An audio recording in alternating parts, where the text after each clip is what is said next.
नमो नारायण। जय गौ माता, वंदे मातरम। मां भारती को प्रणाम और हृदय से ओम शम शनिश्चराय नमः।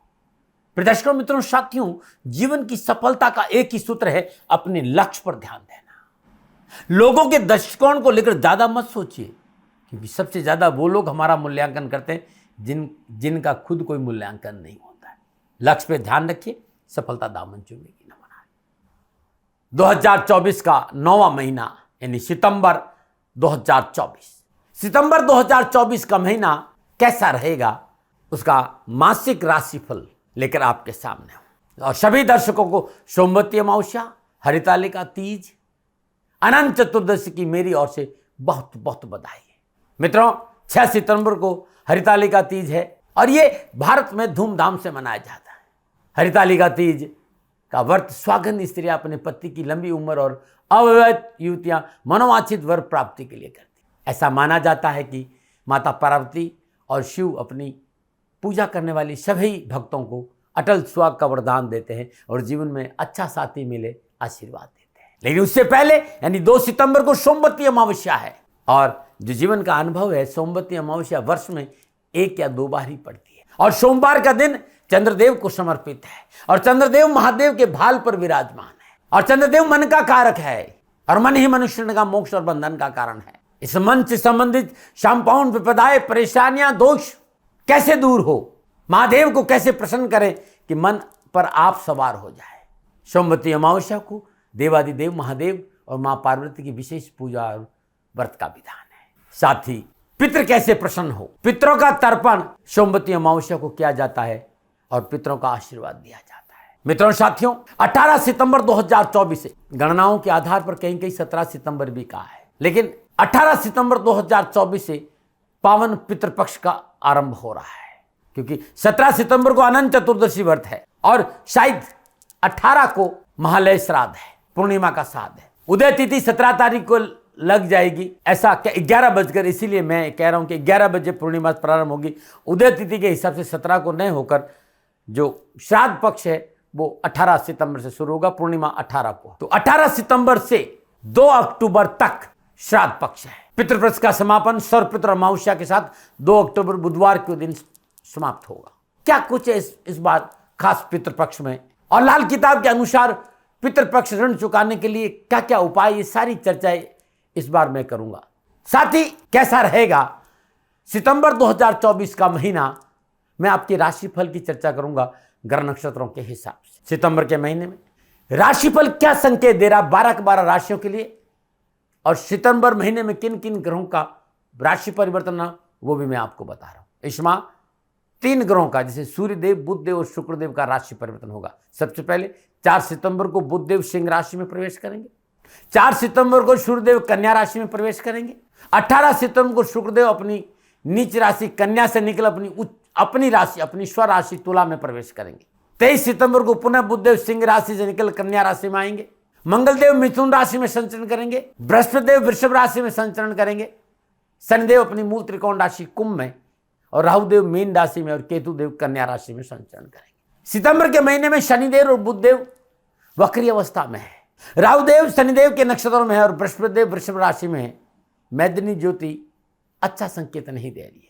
राशित में मेरा निवेदन है कि राशि के सम्मानित व्यक्तियों को राशित में सोचना होगा। अमर्यादित भाषा, राशि में राजनीतिक उठापटक का संकेत और सीमाओं पर विशेष सावधानी का संकेत नजर आ रहा है। और भूस्खलन, जल को लेकर, बाढ़ को लेकर, आप जानते, ये आप सभी जानते हैं कि इस समय जिस ग्रह योगा योग है, क्योंकि वृषभ राशि में बृहस्पति है, प्राकृतिक दुर्घटनाओं का प्रबल संकेत है।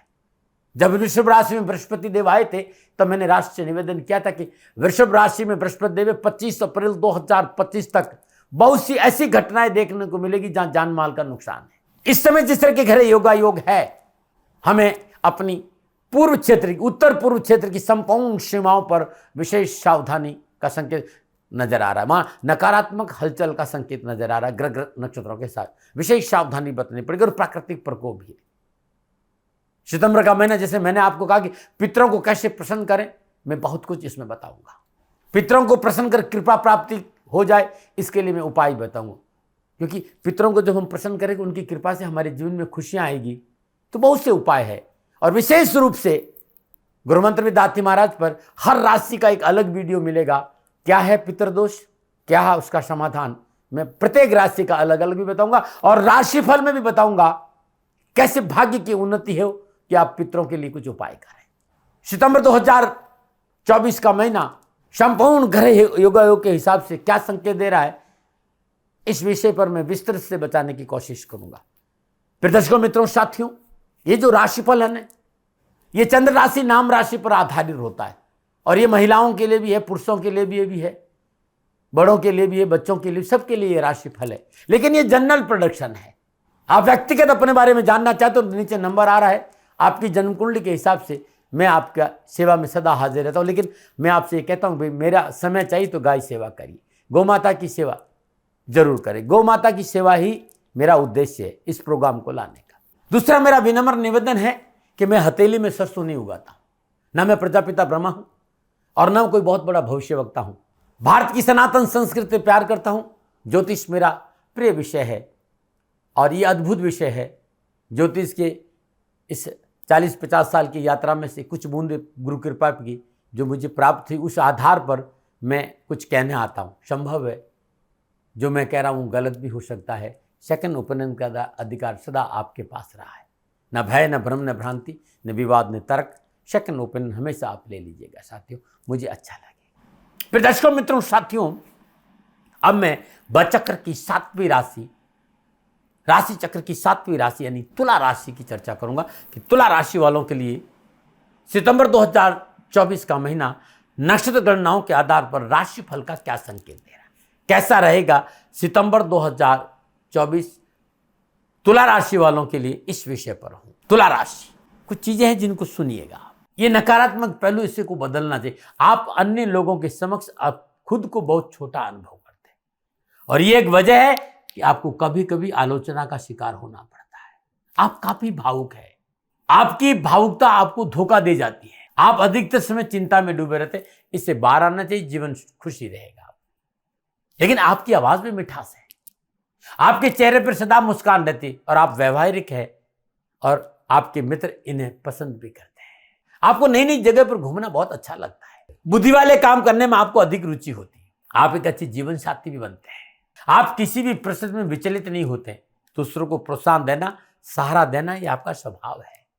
आपके बेहतरीन कैरियर का विकल्प है, क्योंकि तुला राशि के लोग तर्क संगत और विश्लेषणात्मक होते हैं। तुला राशि के पास कम्युनिकेशन स्किल बहुत जबरदस्त होता है। साथ ही वे जटिल मुद्दों को समझने और समझाने में सक्षम होते हैं। ऐसे लोग टॉप क्वालिटी के लीगल एक्सपर्ट, वकील, अटॉर्नी बन सकते हैं।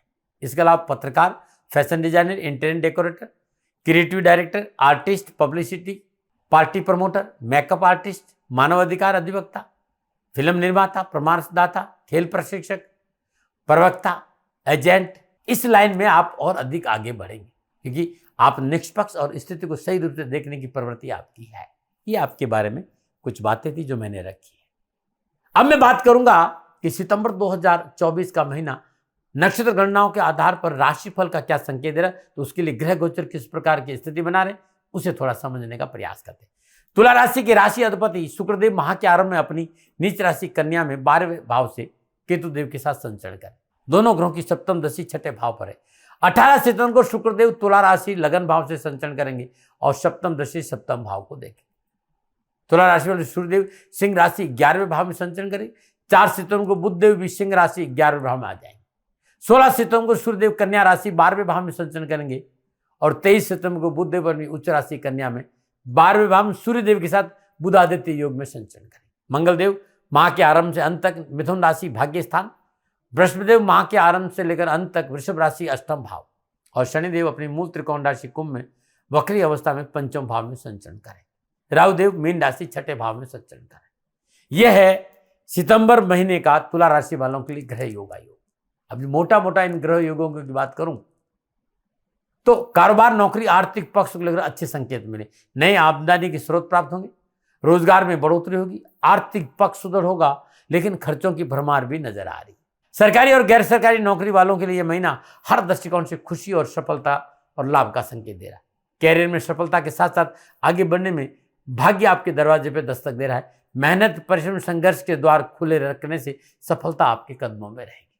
व्यवसाय हो चाहे नौकरी, एक बात विशेष ध्यान देनी होगी, परिवर्तन, बदलाव या निवेश सावधानी से करना होगा। हाँ, कारोबार में लाभ है, कारोबारी यात्रा में भी लाभ है, प्रभावशाली और प्रभुत्व व्यक्तियों के साथ संबंधों में प्रगाढ़ता आएगी, उनके सहयोग से भविष्य में लाभ मार्ग प्रशस्त होगा। लेकिन परिवर्तन और निवेश बहुत ही सोच समझ कर करना होगा और सलाह से करना होगा।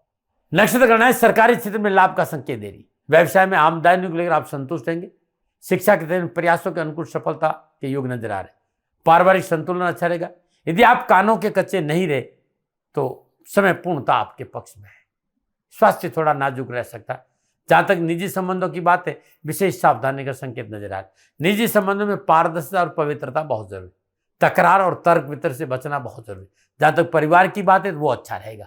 लेकिन माह के प्रथम सप्ताह में जीवन साथी सूझबूझ रिश्तों को निभाए तो अच्छा रहेगा। देश विदेश की यात्राओं का योग भी आपके लिए अच्छा है। ये था मोटा मोटा तुला राशि वालों के लिए सितंबर 2024 का महीना। जब ये ग्रह योगा आपस में युति और दृष्टि संबंध बनाएंगे, तब तुला राशि वालों के लिए सितंबर के माह में ग्रहों का संचरण कामकाज, व्यवसाय, नौकरी, धन, शिक्षा, पारिवारिक स्थिति और स्वास्थ्य पर क्या प्रभाव डालेगा, इस विषय पर विस्तार से बात करूंगा। और सबसे पहले परिवार की बात करूंगा। कुटुंब भाव के स्वामी मंगल देव इस महीने भाग्य स्थान में विराजमान है और भाग्य स्थान में विराजमान मंगल देव अपनी सप्तम दृष्टि से पुरुषार्थ भाव को देख रहे हैं। सुख भाव के स्वामी शनिदेव अति योग कारक अवस्था में अपनी मूल त्रिकोण राशि कुंभ में पंचम भाव में संचरण करें। बृहस्पति देव की सप्तम दृष्टि, नवम दृष्टि, बृहस्पति देव की सप्तम और नवम पूर्ण दृष्टि कुटुंब और सुख भाव को देख रहे।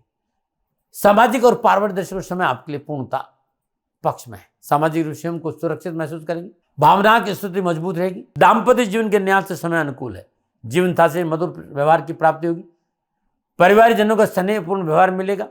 अच्छा समर्थन और आपके आत्मविश्वास को बढ़ाने में मदद करेगा।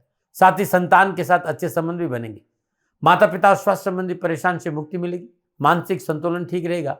फिर भी मैं कहना चाहूंगा, छोटे भाई बहनों को प्यार से अपने साथ रखेंगे तो और अच्छा लाभ मिले। परंतु सूर्यदेव और शनिदेव का आपस में दृष्टि संबंध, ऐसे में पिता के साथ रिश्तों में उत्तम लाभ और समझौतेवादी नीति अपनाई तो आर्थिक पक्ष में सुधरता आएगी। हाँ, पिता के स्वास्थ्य को लेकर लापरवाही नहीं करें, क्योंकि 16 क्षेत्र में सूर्यदेव 12वें भाव से संचरण करेंगे। ये था परिवार को लेकर नक्षत्र गणनाओं का संकेत तुला राशि वालों का। व्यवसाय, नौकरी, कामकाज और आर्थिक परिस्थिति की बात करूं, तुला राशि वालों को सितंबर के महीने के आरंभ में शनिदेव केंद्र के स्वामी गुरु त्रिकोण में अपनी मूल त्रिकोण राशि कुंभ में योग कारक अवस्था में संचरण दे। शनिदेव की तीसरी शुभ दृष्टि सप्तम भाव, शनिदेव की सप्तम पूर्ण 11वां भाव और सूर्यदेव की सप्तम दृष्टि पंचम भाव है। शनिदेव की दसम दृष्टि धन भाव पर है। धन भाव सुख भाव पर बृहस्पति देव की दृष्टि भी है। आर्थिक स्थिति अच्छी होगी। सामाजिक सूझ में बढ़ोतरी होगी। समाज में बीच में आपका प्रभुत्व स्थापित करने में आप समर्थ होंगे। कहीं से अप्रत्यक्ष धन लाभ की संभावना है। Architecture, interior decorator, jeweller, film industry, विज्ञान का क्षेत्र, इलेक्ट्रॉनिक मीडिया, न्यायालय, वकालत, बैंकिंग, होटल, बीमा कंपनियां, इस क्षेत्र में आपका कारोबार है, आपकी नौकरी है या आप किसी तरह का इस क्षेत्र में काम करते हैं तो बेहद सुखद परिणाम प्राप्त होंगे। नौकरी वालों के लिए पदोन्नति के अच्छे साधन और अच्छा अवसर और अच्छा मौका मिलेगा। कार्य क्षेत्र में अधीनस्थ और वरिष्ठ लोगों के बीच में, जो लोग आपके नीचे काम करें, जो लोग आपके ऊपर काम करें और जो लोग आपके साथ काम करें, अच्छा तालमेल बिठाने का लाभ मिलेगा। सहयोगियों का पूर्ण सहयोग मिलने के कारण आर्थिक स्थिति अच्छी रहेगी। आपको अपने कार्य पर सफलता के ढेरों अवसर मिलेंगे। सरकारी क्षेत्र में कार्यरत जातकों के लिए इसमें बहुत अनुकूल है। पदोन्नति, प्रसन्नता, धन तीनों एक साथ मिलेंगे। घर परिवार की सुख सुविधाओं के लिए अच्छी प्रकार से आप ध्यान देंगे और कामकाज में अनुकूलता आएगी। आलस्य, प्रमाद, निष्क्रियता से पीछा छूटेगा और मनोबल बढ़ेगा और कार्य में रुचि बढ़ेगी। अपनी सूझबूझ और अतिरिक्त परिश्रम, अपने साहस के बल पर आर्थिक स्रोतों को बढ़ाने में आप सक्षम रहेंगे। परंतु शुक्रदेव का 12वें भाव में संचरण, चाहे वो अच्छे कामों के लिए खर्चा बढ़ाएगा, खर्चों में बढ़ोतरी का संकेत है। नौकरी वालों के लिए समय अच्छा है। आमदनी में वृद्धि होगी। धनागमन स्रोत खुलेंगे। स्वयं की मेहनत और संघर्ष की वजह से आर्थिक से सुधार होगी और सरकार से लाभ मिलेगा। कामकाज, व्यवसाय, नौकरी के लिए समय अनुकूल है। गोचर रोजगार के साथ में बढ़ोतरी का संकेत है। इस दौरान किए गए प्रयासों के सकारात्मक परिणाम प्राप्त होंगे। मेहनत, परिश्रम, सकारात्मक सोच और अपनी रचनात्मकता का पूरा लाभ मिलेगा। प्रबंध क्षमता बढ़ेगी। अच्छे नेतृत्व, मेहनत का पूरा फल आपको मिलेगा। मान प्रतिष्ठा में इजाफा होगा। अपनी क्षमता और सामर्थ्य दिखाने का अवसर मिलेगा। 16 से सूर्यदेव जो कन्या राशि 12वें भाव आएंगे, नौकरी वालों के लिए इस समय थोड़ा सा संयम और धैर्य से काम करने का। फिर भी नक्षत्र करने धन वृद्धि का संकेत दे रही है। धन की बरकत होगी, बचत होगी, कर्जों से छुटकारा मिलेगा। विशेष रूप से सरकारी नौकरी में तो लाभदायक शुभ समाचार की प्राप्ति। कहीं पर यदि आपका धन रुका हुआ तो यह भी आपको मिल सकता है। तो ये था कामकाज, कारोबार, नौकरी, स्वास्थ्य, परिवार के हिसाब से पूरा महीना आपके लिए। अब मैं बात करूंगा कि आप चाहते हैं कि सितंबर 2024 के महीने में भाग्य आपकी पक्ष में करवट ले, तो लगातार 18 सितंबर से लेकर 2 अक्टूबर तक हर रोज सुबह और शाम मिट्टी के दिए कपूर, केसर, जावित्री और गूगल धूप पूरे घर में हर रोज सूर्योदय से पूर्व और सूर्यास्त के बाद करने से कष्ट, परेशानी, दुखों से छुटकारा मिले। और धूप पूरे घर में 3 बार घुमाने के बाद घर के ईशान कोण में लाके रख दें। तत्पश्चात अपने पूजा आसन में शुद्ध देसी घी का दीपक जलाए। 3 माला ओम आनंद रूपाय च विद्महे दंड केशाय च धीमी तनो रुरु भैरव प्रचोदयात्, इस मंत्र की 3 माला सुबह और शाम करने से कष्ट, परेशानियां, दुखों से छुटकारा मिटेगा। नमन। अब बात करूंगा युवाओं और विद्यार्थियों के लिए। युवा और विद्यार्थियों के लिए कामकाज, कारोबार, नौकरी, शिक्षा और कैरियर के दृष्टिकोण से सितंबर का महीना लाभदायक रहेगा और उत्तम लाभ का संकेत है। पढ़ाई में मन लगेगा, मन प्रसन्नचित रहेगा, कैरियर और एजुकेशन में परिवार का पूर्ण सहयोग मिलेगा, परीक्षा परिणाम मनोनुकूल रहेंगे। युवाओं और विद्यार्थियों को कैरियर और कामकाज में, नौकरी में, व्यवसाय में पूर्ण सफलता हासिल होगी। जो विद्यार्थी कॉमर्स, बीबीए, सीए, मैनेजमेंट में पढ़ रहे हैं उन्हें सफलता मिलेगी। व्यर्थ के भय और भ्रम से बाहर आना पड़ेगा। कैरियर में मजबूत रहेगी, कामकाज में अच्छा समय, नया काम शुरू हो सकता है। बहुत जरूरी इस समय बुजुर्गों की सलाह पर ध्यान देंगे तो और अधिक सफलता मिलेगी। स्वास्थ्य के मोर्चे पर आपको सचेत रहना होगा। सर्दी, जुकाम, बुखार, इन सारी चीजों से बचकर रहना होगा। खान पान में लापरवाही नहीं करें। स्वास्थ्य संबंधी समस्या का सामना करने पर तुरंत चिकित्सक का सहारा लें। चिकित्सा में लापरवाही इस महीने आपको तकलीफ देगी। यह महीना आपको सुकून और शांति से बीचे। हर रोज अपने घर में शुद्ध गाय के घी का दीपक जलाकर सिद्धकुंजी का स्रोत, अर्गला स्रोत और दुर्गा कवच का पाठ करना उत्तम रहेगा आपके लिए। फिर दर्शकों, मित्रों, साथियों, तुला राशि वालों के लिए सितंबर 2024 का महीना नक्षत्र गणनाओं के आधार पर कैसा रहेगा, ये राशिफल मेरे अनुभव के आकलन था। न भय, न भ्रम, न भ्रांति, न विवाद, न तर्क, शक, न उपनयन का अधिकार आपका था, आपका है, आप ही का रहेगा। मानो न मानो ये आपकी भी। हाँ, आकलन मेरा था, मेरे से कोई भूल होगी दोनों हाथ जोड़कर क्षमा मांगता हूं। मित्रों, साथियों, सितंबर का महीना अपने आप में बड़ा अद्भुत है, क्योंकि यहाँ पितरों को कैसे मनाएं, श्राद्ध पक्ष रहेगा। 18 सितंबर से 2 अक्टूबर तक श्राद्ध पक्ष है और आप चाहते हैं कि पितरों की कृपा आपके ऊपर बरसे, तो ये वीडियो गुरु मंत्र विद दाती महाराज पर है, अलग से तुला राशि वालों का कि क्या करें पितर पक्ष में। विशेष रूप से कैरियर, कारोबार, नौकरी, पारिवारिक, सामाजिक समस्याओं के निवारण के लिए श्राद्ध पक्ष में हर रोज ब्रह्म मुहूर्त में और सूर्यास्त के बाद प्रदोष काल में मिट्टी के दीपक में कपूर, केसर और जावित्री का धूप जलाए। थोड़ा सा गूगल डाल दीजिएगा और अपने घर में 3 बार घूमिए और धूप कर दीजिए। और 3 बार घूमने के बाद, परिक्रमा करने के बाद, इस धूप को अपने घर के ईशान कोण में रख। किसी भी तरह की नकारात्मक ऊर्जा होगी उससे पीछा छूटेगा और पितर प्रसन्न होंगे। पितरों को प्रसन्न करने के लिए श्राद्ध पक्ष में हर रोज अपने घर में या शिव मंदिर में जाकर भगवान शिव का जल, गंगा जल, पंचामृत से अभिषेक करिएगा। रुद्राभिषेक करना श्राद्ध पक्ष में आपके लिए उत्तम रहेगा और अपने घर में हर रोज गीता का पाठ करिएगा। श्राद्ध पक्ष में दूध और चावल से बनी खीर और नमकीन चावल गरीबों को बांटना आपके लिए अति उत्तम रहेगा और पितर इससे प्रसन्न होंगे। श्राद्ध पक्ष तुला राशि वालों को, जरूरतमंद लोगों को अनाज का दान देना भी अच्छा रहेगा और पीले रंग के वस्त्र का दान देने से कैरियर में सफलता मिलेगी। श्राद्ध पक्ष में हर रोज श्रद्धापूर्वक पितृ पूजन के उपरांत सुबह जल्दी उठकर जल में कच्चे दूध और जौ मिलाकर पीपल के वृक्ष में अर्पित करना भी लाभकारी रहेगा। अपने पूर्वजों की मृत्यु तिथि के दिन किसी सदाचारी ब्राह्मण को बुलाकर घर में पूजन कराए, तर्पण करे और जो आपके पूर्वजों को भोजन पसंद था वो गरीब और निर्धन लोगों को और ब्राह्मण को भोजन कराने पर दक्षिणा जरूर दें। घर की दक्षिण दीवार पर अपने पितरों का फोटो लगाकर सामने हर रोज चम्मू का शुद्ध सरसों का तेल का दीपक जलाए, पुष्प अर्पित करें, फूलमाला फैलाएं और हर रोज साक्षात दंडवत प्रणाम करके आशीर्वाद लें। श्राद्ध पक्ष में हर रोज अपने पूर्वजों के नाम पर गरीब और निर्धन लोगों को भोजन का दान देना भी आपके लिए उत्तम रहेगा। प्रिय दर्शकों, मित्रों, साथियों, श्राद्ध पक्ष में क्या और कैसे करें तुला राशि वालों, ये वीडियो है, इसको आप जरूर देखें और अपने जीवन में अपनाएं। आपका जीवन खुशियों से भरा रहेगा। नमन। राजस्थान का हर व्यक्ति जानता है कि दाती महाराज गायों से बहुत प्यार करते हैं, बेटियों से बहुत प्यार करते हैं।